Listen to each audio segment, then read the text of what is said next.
अहिल्या द्रौपदी तारा कुंती मंदोदरी तथा पंचकन्याः स्मरन् नित्यं महापातक नाशिनी। सहनशीलता, आत्मविश्वास, परोपकार, विनम्रता, सेवा, साहस और सदाचार की प्रतिमूर्ति कुंती का जीवन विसंगतियों से भरा रहा। आदर्श पुत्री, आदर्श पत्नी और आदर्श माता के रूप में वो जीवन भर परीक्षाएं देती रही। वो इन परीक्षाओं में कितनी सफल रही, इसका हिसाब करना कठिन है, पर वो प्रातः स्मरणीय है। ऐसा कहा है हमारे ऋषियों महर्षियों ने।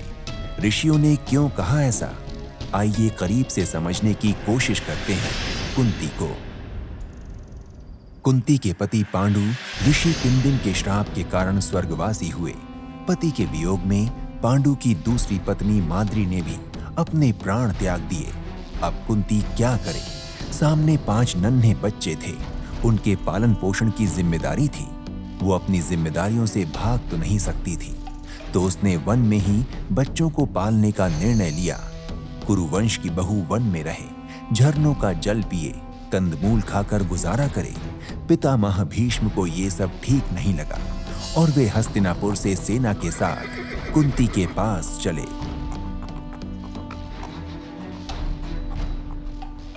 वनों और पर्वतों को पार करते हुए वे कुंती की कुटिया के पास आए। उसकी दशा देखकर भावुक हुए और उसे समझाया। हस्तिनापुर की राजवधू वन में वास करे, ये हमें स्वीकार नहीं। तुम्हें अपने निर्णय पर पुनः विचार करना होगा कुंती। हम तुम्हारे और राजपुत्रों के लिए रथ लेकर आए हैं। हस्तिनापुर में शेष क्या है तात? मैंने सुना है कि कौरवों ने हस्तिनापुर के सत्ता पर अधिकार कर लिया है। हमारे पुत्र के लिए वहां क्या है? तुम्हारे पुत्रों का अधिकार और अधिकार के लिए युद्ध करना पड़ता है। पांडु पुत्रों को उनके अधिकारों से वंचित करना अन्याय और अनर्थ होगा। क्षमा करे पितामह, मैं अपने पुत्रों को युद्ध की भेंट नहीं देना चाहती। वे जैसे भी रहें, शांति से रहें। उनके पिता और मेरे पति नहीं रहे, पर मेरा आत्मविश्वास शेष है। एक माँ का यह कैसा आत्मविश्वास है जो पुत्रों को उनके अधिकारों से वंचित करना चाहता है? कैसा आत्मविश्वास है जो राजकुमारों को वनवासी बनाना चाहता है? तुम स्वयं कष्ट सह सकती हो, पर राजकुमारों को कष्ट नहीं दे सकती कुंती। मैंने राजकुमारों से वार्ता की है, वे हस्तिनापुर चलने के लिए तैयार हैं। तुम उन्हें शांति का पाठ पढ़ाकर मत रोको। पितामह भीष्म के भरोसे कुंती हस्तिनापुर आने के लिए तैयार हुई।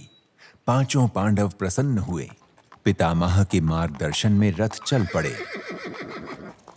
कुंती वन की कुटिया छोड़कर हस्तिनापुर के राजमहल में आए, लेकिन यहां भी कुंती के लिए कुछ भी अच्छा नहीं था। वो अपने ही महल में पराई थी। धृतराष्ट्र के उद्दंड बेटों ने कुंती के बच्चों का जीना दुर्लभ कर दिया। वे नहीं चाहते थे पांडु और कुंती के बच्चों को हस्तिनापुर में कोई हिस्सेदारी मिले। एक दिन धृतराष्ट्र के बड़े बेटे दुर्योधन ने कुंती पुत्र भीम की खीर में विष मिला दिया। भीम के समय से घर नहीं लौटने पर कुंती बुरी तरह घबरा गई। पितामह भीष्म चिंतित हुए, पर भीम का पता नहीं लगा सके। तब कुंती स्वयं भीम को ढूंढने निकली, किंतु नागराज वासुकी की कृपा से भीम स्वयं लौट आए। पानी में डूबे रहने के कारण उनका शरीर सूज गया था। मां कुंती को देखते ही भीम के मन में गुबार फूट पड़ा। मैं दुर्योधन को मार डालूंगा। उसने मुझे विष दिया था, मेरे हाथ पैर बांध दिए थे और जल में फेंक दिया था। नागराज वासुकी ने मुझे बचा लिया। माँ बताओ, कहाँ है दुर्योधन? मैं अभी उसका वध करूंगा। क्रोध मत करो पुत्रों। क्रोध में लिया गया निर्णय ठीक नहीं होता। मैं जानती हूँ पुत्रों, वह तुम 5 भाइयों को जीवित नहीं देखना चाहता। तुम रो क्यों रही हो माँ? दुर्योधन इतना बली नहीं कि हमें मार दे। तुम चिंता मत करो, मैं तुम्हें रोता हुआ नहीं देख सकता। बेटे के लिए कुंती ने आंसू पोंछ लिए, लेकिन मन की कसक मिटा नहीं सकी। उसे बार बार लगता कि दुर्योधन और उसके भाई राज्य के लोभ में कुछ भी कर सकते हैं। पितामह भीष्म भी दुर्योधन को रोक नहीं पा रहे थे, इसलिए कि उसे अपने पिता धृतराष्ट्र और माता गांधारी का समर्थन था। केवल विदुर ही थे जो कुंती की बात समझ सकते थे। तो एक दिन कुंती ने विदुर से कहा, दुर्योधन का सच जानकर मुझे बहुत पीड़ा हुई तात विदुर। भीम को तो उसने मार ही दिया था, ये तो साक्षात ईश्वर ने उसे बचा लिया। भीम बहुत क्रोधित था, आते ही दुर्योधन को ढूंढने लगा। अब मैं नहीं चाहती कि ये बच्चे अभी से आपस में लड़ाई करें। आप सत्य कह रही हैं देवी कुंती, पर भलाई इसी में है। ये बातें आप अपने मन में रखें। महाराज धृतराष्ट्र दुर्योधन की उलाहना नहीं सुन सकते। आपको उचित समय की प्रतीक्षा ही करनी होगी। बस पांडवों का ध्यान रखिए। ईर्ष्या और द्वेष बढ़ाना उचित नहीं होगा। किंतु कब तक ईर्ष्या द्वेष के भय से अपने पुत्रों के हाथ बांधे रखूं? कब तक अपनी व्यथा छुपाए रखूं? आप क्या चाहते हैं कि जैसे दीदी गांधारी ने आंखों पर पट्टी चढ़ा ली है, वैसे मैं भी अपने मुंह पर पट्टी चढ़ा लूं? सत्य को कोई नहीं बांध सकता और न्याय का मार्ग कोई नहीं रोक सकता। देवी कुंती, आपको बस उचित समय की प्रतीक्षा करनी है। और कुंती प्रतीक्षा करती रही, बस प्रतीक्षा। दुर्योधन और उसके भाइयों की मनमानी लगातार बढ़ती गई।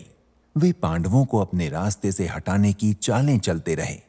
कुंती ने अपने बच्चों को अपने आंचल में छुपाए रखा, बहाती रही अपने सूर्य पुत्र को याद करके आंसू, पालती रही पांचों पुत्रों को विपरीत और विकट परिस्थितियों में, अपने परिवारजन और हितैषियों का वियोग सहकर भी। न तो कुंती भोज और न ही यदुवंशी शूरसेन उसे सहारा देने को आगे आए। यदि किसी ने साथ दिया तो वो थे दासी के गर्भ से जन्मे पांडु के भाई महात्मा विदुर।